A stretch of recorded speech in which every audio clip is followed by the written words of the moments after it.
السلام عليكم ورحمة الله وبركاته. إخواني أخواتي الأعزاء، رجعت لكم في هذا الفيديو ديال الشاب اللي مات على يد الصديقة ديالو. إخواني أخواتي الأعزاء، في مدينة طنجة، اللي كانت يقطن في مدينة طنجة، وكان في واحد الشقة فعلا إخواني، وهي تم التصفية ديالو من طرف فتاة كتبلغ بالعمر ديالها 17 سنة. إخواني أخواتي الأعزاء، ولكن اليوم راه اعترفت، وفعلا هاد الاعترافات اللي غير جايب لكم علاش فين وصلت هاد القضية ديال هاد الفتاة وباش اعترفت وشنو دازت يعني في بعض الجلسات ديالها، ومازال هاد السيدة كتحاكم.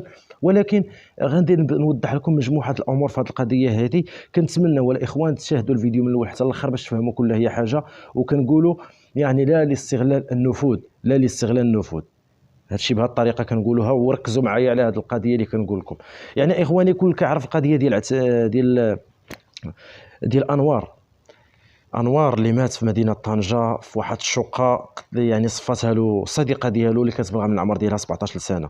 هنا الاخوان الكل كان تيتساءل في هذه القضيه ديال هذه الفتاه، كيفاش صفتها لهذا الشخص هذا، كيفاش صفتها لواحد الشخص اللي هو 19 سنه. ويعني وتبارك الله كيتريني يعني ما تقدرش عليه بوحديته. لهذا كنحاولوا ما امكن باش هذا الشاب هذا ما يتظلمش. الاخوان والاخوات، هذا الشاب اللي في مقتبل العمر، اي حاجه كما كانوا كيروجوا لها، كانوا تيقولوا هذا الشخص هذا كان باغي يغتصب هذه البنت. ولكن حنا كنقولوا قبل ما غادي ندوزو معكم التفاصيل الاخواني فين وصلت القضيه ديال هذا الشاب هذا. يعني هاد البنت هذيك وكان ربما تعرضت للاغتصاب او ربما اشياء من هذا القبيل، ربما غتكون اغتصبت. هاد البنت هذه لحد الان ما اغتصباش، ولكن هاد البنت هذه بعض الناس اللي كانوا كيشكوا تيقولوا هاد البنت هذه الغيره هي اللي خلات هاد الفتاه 17 سنه مازال مراهقه يعني ارتكبت هاد الجرم في حق خونا انوار الله يرحمه. ولكن هاد الفتاه هذا الاخوان والاخوات، واش قدرت تصفيها لهذا الشخص هذا اللي كتشاهدوه قدامكم، انوار، اللي معروف على مواقع التواصل الاجتماعي والكل كيعرفه والكل كيشوف شاهد التصاور ديالو الفيديوهات ديالو؟ الفتاه يعني مازال قصيره. اخواني اخواتي العزاز، ما تقدرش تصفيها لهذا الشاب هذا. لهذا كنحاولوا ما امكن، كنتمناو يعني البحث اللي يجري يعني جاري في هذه القضيه هذه ديال بصح، باش نعرفوا الخيوط ديال بصح. لحقاش لحد الان انا جايكم اخواني باش تعرفوا على بعض المعطيات فين وصلت، باش كنقول لكم لا لاستغلال النفوذ. هذه البنت هذه مازال قصيره، وفعلا تصابت عندها يعني الاخوان، كنقولوا كما كنقولوا عندها الورق ديال الحماق. يعني عندها الورق ديال الحماق اخواني اخواتي العزاز، والمده ديال 2000 ديال 2019 تقريبا من 2020، وهي عندها الاخوان والاخوات يعني كما كنقولوا هاد الشيء من عند الطبيب جاي. ولكن هاد الفتاه هذه ما قلناش حنا، وربما غادي نقولوا جميع المغاربه كانوا كيقولوا هاد الشيء ربما يكون فيه تزوير، ربما يكون فيه تزوير اخواني اخواتي العزاز في هاد القضيه هذه، وبالاخص في هاد القضيه هذا الاخوان ديال هذه الفتاه هذه اللي ربما يعني طلعت يعني الانسانه مريضه، وفعلا عندها شهاده طبيه اللي كتثبت باللي هذه السيده فعلا راها مريضه، وفعلا هذه السيده هذه كتعاني مرض نفساني.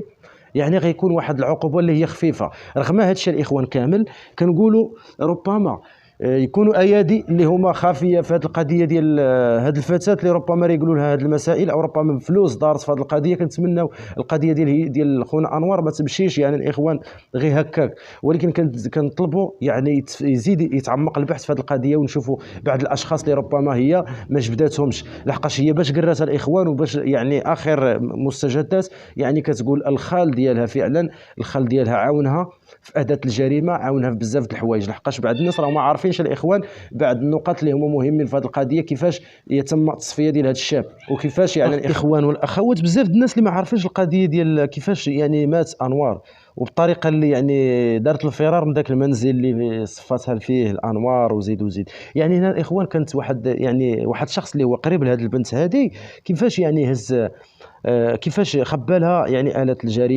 الجريمه وكاع دات له البيسي ودات له الهاتف يعني، وبدلات كما كتعرفوا يعني مسحات الكل يعني اي حاجه كتثبت اي حاجه كتنفيتها هضره معاها او ربما اشياء من هذا القبيل، مسحاتهم يعني وبلوكات وحيدت يعني وقفات له الحساب ديالو يعني على الانستغرام وعلى اليوتيوب وبزاف د الحوايج اللي وقفاتهم له هذه البنت هذه. ولكن ماشي غير هي، راه كاين اللي عاونها الاخوان.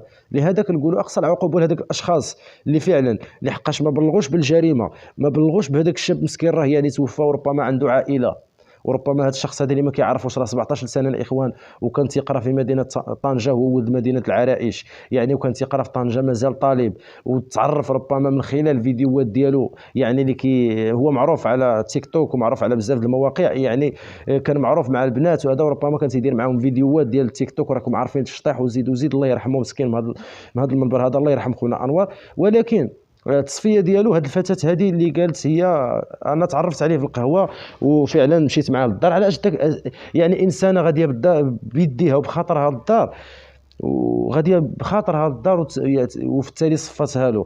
ومن غير هادشي ديال الاخوان والاخوات اللي ربما اخر يعني ما يكون في هذه القضيه ديال البحث مع هاد الناس، دات له يعني واحد المبلغ اللي هو خيالي تقريبا من الدار، واحد 3 ولا 4 المليون، ماشي شي حاجه، وانما كانت عند هاد الشاب هذا بحيث كان تيدخل بعض الفلوس يعني من بعد واحد الفيديوهات كانوا داروا له البوز وزيد وزيد يعني، كانت ربما واش كانت هاد الشيء هذا مدروس لهاد الشاب هذا باش يصفيوها له ويديو له داك البيسي ويديو له مثلا داك المبلغ اللي عنده، وربما صيفطوا له هاد البنت هذه.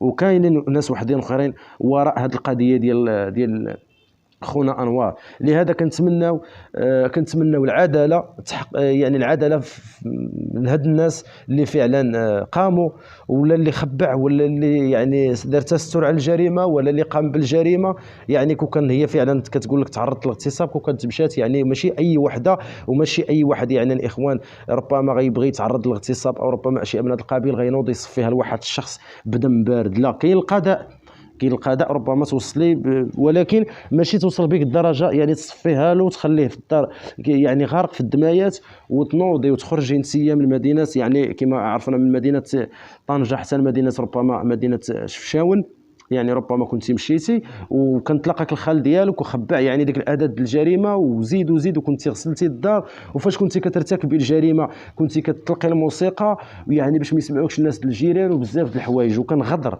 يعني غدراته كما كنقولوا بزاف د الناس اللي ربما كانوا كان ناعس هو، وبزاف د الاشخاص اللي تيقول كان عاطي بالظهر في الكوزينه كيصاوب شي. لا، هذا الشخص هذا كان ناعس الاخوان فعلا، كان ناعس. وجات هذه السيده هذه بقات عليه يعني هذه البنت هذه اللي في العمر ديالها 17 سنه اللي دابا راهن الاعتقال في هذه القضيه ديال خونا انور. ولكن كنتمناو العداله الاخوان كما كنقولوا، وجميع الاشخاص اللي ربما اللي تما ويتحققوا مع هذه القضيه ديال يزيد يتعمق البحث في هذه القضيه ديال الشهاده الطبيه اللي كتثبت باللي هذه البنت هذه مريضه يعني مرض نفساني، باش هي ارتكبت هذه الجريمه في حق خونا انوار. كنتمنوا الاخوان والاخوات هذه القضيه ديال انوار حتى هي واجب يعني يتحاكموا فيها، لحقاش هذا الشيء هذا علاش كنطالبوا بالاقصى العقوبه باش مره اخرى ما يعاودوش يرتكبوا نفس الجرائم. وهذا الشيء اللي كاين اخواني اخواتي العزاز على القضيه ديال انوار، ودعوا له بالرحمه، الله يرحمه مسكين، الله يرحمه في هذا النهار ويرحم جميع المسلمين. وهذا الشيء اللي كاين اخواني اخواتي العزاز، والسلام عليكم. واللي بغى الاخوان نحاول ما امكن، اللي بغى نزيد نوضح له كيفاش يعني وقعت الجريمه من الاول حتى الاخر وكيفاش هذا، خلينا في التعليق ديالو، انا معاهم يعني، خليوا الاراء ديالكم وانا معكم اخواني اخواتي العزاز، والسلام عليكم ورحمه الله وبركاته.